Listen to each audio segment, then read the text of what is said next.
नमस्कार, आप देख रहे हैं जगत क्रांति टीवी और मैं हूं आपके साथ ज्योति कनौजिया। आइए रुक करते हैं खबर की ओर।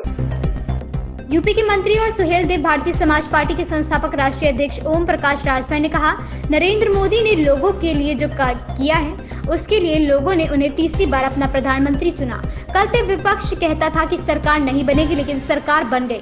अब जब सरकार बन रही है तो कह रहे हैं कि यहाँ कटेगी टिकेगी नहीं। अब जब सरकार अपना कार्यकाल पूरा कर लेगी तब वे क्या कहेंगे। देखिए, जनता की सोच थी, जनता के लिए जो माननीय नरेंद्र मोदी जी ने किया है और जनता ने वोट दे करके माननीय नरेंद्र मोदी जी को तीसरी बार प्रधानमंत्री बनाने के लिए बहुमत दिया है। सर, आप खुश हैं? हम 100% खुश हमेशा रहते हैं, हम कभी नाखुश रहते ही नहीं हैं।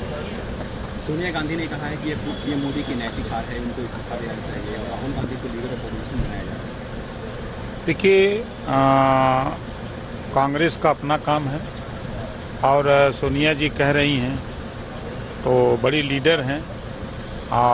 वोट से सरकार बनती है, वोट से सरकार गिरती है। एक वोट से अटल जी की सरकार गिरी थी, याद होगा। बहुमत मोदी जी के साथ है।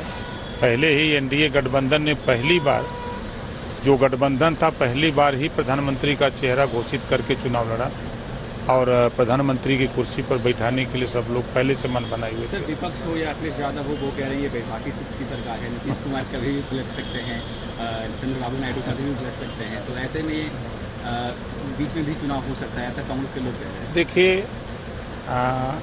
विपक्ष कल तक ये कहता था सरकार नहीं बनेगी, अब सरकार बन गई।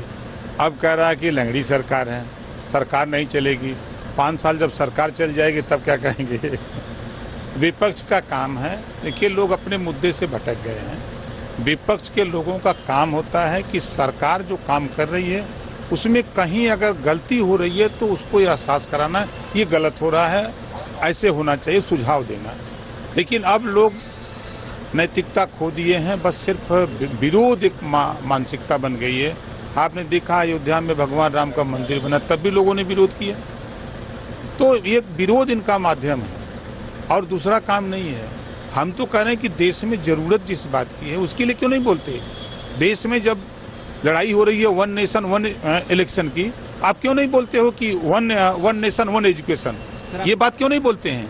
ये बात विपक्ष को बोलना चाहिए।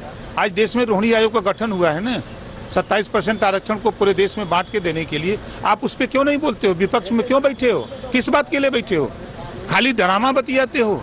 जो चीजें नहीं हो रही हैं उन चीजों को बताओ कि ये आपने आयोग गठित किया, रिपोर्ट आई, आप उसको एहसास कराओ। आप बिना वजह का फिजूल की बात करते हो भाई। हम तो देखिए सिद्धांत की राजनीति करते हैं भैया, हम पिछड़ों के चाहते हैं, पिछड़ों का हिस्सा चाहिए, पिछड़ों की लड़ाई होनी चाहिए, पिछड़े जो उनको एक समान अनिवार्य फ्री शिक्षा की बात होनी चाहिए। आज मोदी जी ने तो किया है, सोलर पैनल दे रहे हैं, 75% सब्सिडी पर लगा के बिजली का बिल माफ कराओ। इस खबर में बस इतना ही। बने रहे जगत क्रांति टीवी के साथ।